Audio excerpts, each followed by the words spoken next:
అందరికీ నమస్కారం. ఒక సంఘం ఎలాంటి ఆటంకం లేకుండా నడవాలంటే మన కంటికి కనిపించకుండా తెర వెనుక ఎంత పని జరుగుతుందో ఎప్పుడైనా ఆలోచించారా?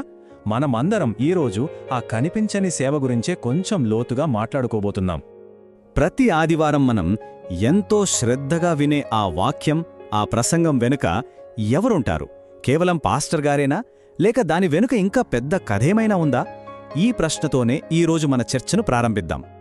సరే, ఆ ప్రశ్నకు సమాధానం వెతకాలంటే ముందుగా మనందరికీ బాగా తెలిసిన విషయంతో మొదలుపెడదాం. అదేంటంటే ఆరాధనలో ప్రసంగం యొక్క ప్రాముఖ్యత. అవును గదా, చాలామందికి సండే సర్వీస్ అంటేనే ప్రసంగం అది చాలా ముఖ్యం. ఎందుకంటే సంఘ కాపరి దేవుని వాక్యం నుండి చెప్పే మాటలు మన ఆత్మీయ జీవితానికి చాలా అవసరం. అందుకే కొంతమంది ఆరాధనకి కొంచెం అటూ ఇటూగా వచ్చినా ప్రసంగ సమయానికి మాత్రం కరెక్ట్ టైంకు ఉండాలి అనుకుంటారు. అంటే ఒక రకంగా చెప్పాలంటే సంఘానికి వచ్చి వాక్యం వినలేకపోతే ఏదో పెద్ద లోటుగా ఫీల్ అవుతుంటారు. దీన్ని బట్టే మనకు అర్థమవుతుంది దేవుని వాక్య పరిచర్యకు ఎంత ప్రాముఖ్యత ఉందో. అయితే మనం చూసే ఈ మెయిన్ ఈవెంట్ అంటే ఈ ప్రసంగం ఇంత విజయవంతంగా జరగడానికి దాని వెనక ఓ పెద్ద సపోర్ట్ సిస్టమ్ పనిచేస్తుందన్నమాట. ఆ కనిపించని పునాది గురించే మనం ఇప్పుడు తెలుసుకోబోతున్నాం.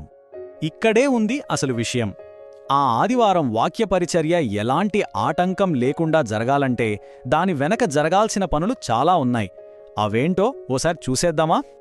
చూడండి, ఆ చర్చ్ బిల్డింగ్ శుభ్రం చేయడం దగ్గర్నుంచి మొదలు పెడితే వచ్చిన వాళ్ల కోసం చాపలు, కుర్చీలు వేయడం, వాటర్ ఫిల్టర్ నింపడం, పార్కింగ్ చెక్కబెట్టడం, లోపలికొచ్చిన వాళ్ళని ప్రేమతో పలకరించి కూర్చోబెట్టడం, సౌండ్ సిస్టమ్ మైకులు సరిగ్గా ఉన్నాయో లేదో చూడటం, పాటలు పాడుతూ ఆరాధనలో నడిపించడం, అలాగే ప్రభుబల్ల సిద్ధపరచడం, పిల్లలకి సండే స్కూల్ చెప్పడం, భోజనాలు వడ్డించడం, చివరికి అంతా అయిపోయాక మళ్ళీ అన్ని శుభ్రం చేసి చెత్త బయటపడేయడం వరకు అబ్బో ఎంత పనుందో చూసారా? ఇక్కడ మనం గుర్తుపెట్టుకోవాల్సిన అతి ముఖ్యమైన విషయమేంటంటే ఇవన్నీ కేవలం పనులు కాదు, ఇవి కూడా దేవుని పరిచర్యే. ఈ విషయాన్ని మనం అస్సలు మర్చిపోకూడదు. మరి ఈ రకరకాల సేవల వెనుక ఉన్న దైవిక సూత్రమేంటో ఇప్పుడు చూద్దాం. పరిచర్య అనగానే మనకు వెంటనే ప్రసంగమే గుర్తొస్తుంది. కాని దాని అర్థం అంతకే పరిమితం కాదు. సంఘం కోసం విశ్వాసులు చేసే ప్రతి సేవ కూడా పరిచర్యే. పాస్టర్ గారు వాక్యం చెప్పడం ఆయన బాధ్యత అయితే, విశ్వాసులుగా మిగతా పనుల్లో పాలుపంచుకోవడం మనందరి బాధ్యత అన్నమాట.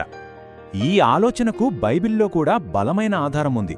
కొరింథీయులకు రాసిన మొదటి పత్రికలో అపోస్తలుడైన పౌలు ఏమంటారంటే, ప్రభువు ఒక్కడేగాని పరిచర్యలు నానావిధాలు. చూశారా ఎంత స్పష్టంగా ఉందో? చేసే పనులు వేరుగావచ్చు, కానీ మనం సేవించేది ఒక్క ప్రభువునే.